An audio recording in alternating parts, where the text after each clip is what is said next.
Hola, I'm Fivers and welcome to Grimlight. Yeah, it's me, so don't go anywhere because I'm back. In today's video, we're going to take a look at what it's like to play Grimlight in 2023. We're going to take a look at the good and bad points of the game. And we will end the video with my own recommendation on whether Grimlight is worth playing in 2023 or not. So let's get started. Grimlight was released globally on July 7th, so the game has already celebrated its first anniversary. Not bad knowing the tough start the game had. If you're a veteran player of this genre, you have surely experienced with me the horrible launch that Grimlight suffered. Nowadays, the first day you launch your game counts more than ever. Unfortunately, Grimlight had a lot of problems at first due to server connection issues, so they had to delay the release of the game for a few days and put the game back into an open beta status. So you can imagine the bad reception the game had in those first days, so the game was doomed from day one.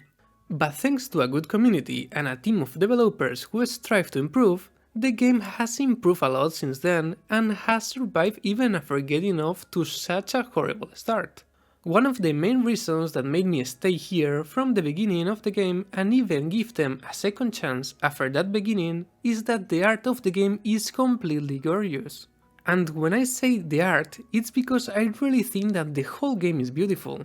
The character designs, their skill effects, the enemies, and even the main game screen, where we can navigate to each screen of the game, is really pretty. But can the art of the game carry all the game alone? I honestly don't think so. At least not in this genre. So let's take a look at the content that Grimlight can offer. Let's be honest, in the beginning Grimlight had a major lack of content, mainly lack of endgame content. But I think that they have improved a lot in this regard. At first, Grimlight only offered a 5-chapter story mode, where we had the normal mode and the typical hard mode, in this game called Challenge.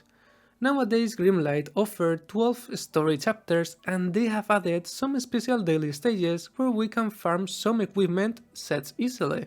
Then we had the dungeons, where we could find the standard resource dungeons, where we could farm gold and other items to level up our characters and equipment. And we had a special dungeon to farm equipment. In this special dungeon we have 10 different difficulties, and let me tell you, farming equipment was horrible before. Because in each difficulty we have to clear like 5 stages to finish the rift. This was very tedious to do, but thanks goodness they have added a good quality of life where we can sweep up to 5 rifts and we only have to beat the last stage where we have to defeat the rift boss. This has made farming gear much easier. The game also has an arena. This is Grimlight's only PvP game mode, and it is not real-time PvP. You simply play against another player's team controlled by the AI. They have added a weekly effect, so the arena doesn't feel the same all the time, and it benefits people who really adapt their team to this weekly effect. Honestly, I'm not a big fan of PvP in this genre, because it's usually where the player's wallet makes the difference. So I'm personally fine with having this PvP game mode, but if you are not interested in PvE and prefer PvP, this probably won't be enough for you. Then the game has some events and some reruns of these events from time to time. There are events where they add a small story and a lot of freebies. It's a really good period of time. Nowadays we can also find a new game mode in this screen of events. This is the Elemental Spire. In this game mode we have to defeat 50 floors to complete it. As you can see, the spire has an element that defines the element of the characters that we can use. This game mode resets every month, so each time we will have to use different characters to use the element that they will specify, and we will have to try to take advantage of the effects to complete the whole tower. I really like element dungeons in this genre, because I think that is a really good excuse to make us level up more characters and also help us to stop using the same team in every game mode. And it's also a really good place to get some good materials. They have also added the Abyss Tower. This game mode resets every week and you can play with all the characters except the characters of the element that they specify each week. Every week you go 10 floors down.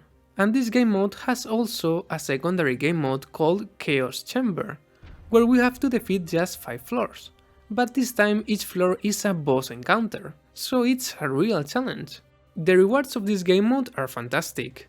They have added a soul contract where you can obtain 5 Valkyries and little by little you can get them to full ascension. And this is more or less everything you can find in Grimlight in 2023. Of course, there are some other features that you will have to discover by yourself. Now, let me tell you what is Grimlight for me. Grimlight is a really beautiful game that you can enjoy at your own pace. There is no need to rush anything or to stress yourself about not getting something right away. You will get everything little by little. I love a lot of the character designs, and I personally enjoy the simple combat system that Grimlight offers.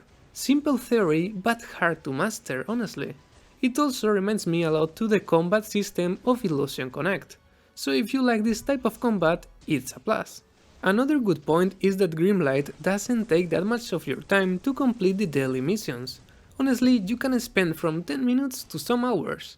It literally just depends on you and the time that you wanna play the game. I think that the game is really generous as a free-to-play player, but it takes time to fully upgrade a 5-star because you will need a lot of copies to do so. But it's not a necessity at all. It will just matter at the final stages of the game. The music of the game is good enough, and as I have mentioned before, the game is really calm, because it's mostly a PvE game. This is a good point for me, but I understand that it can be a bad point for some of you.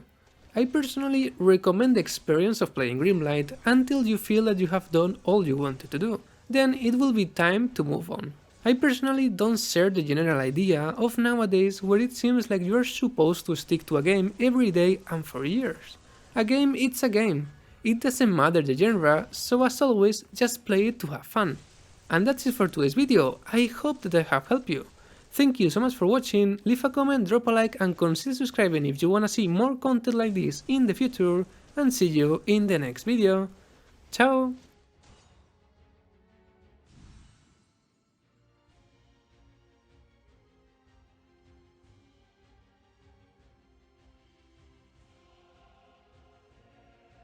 Fivers is back!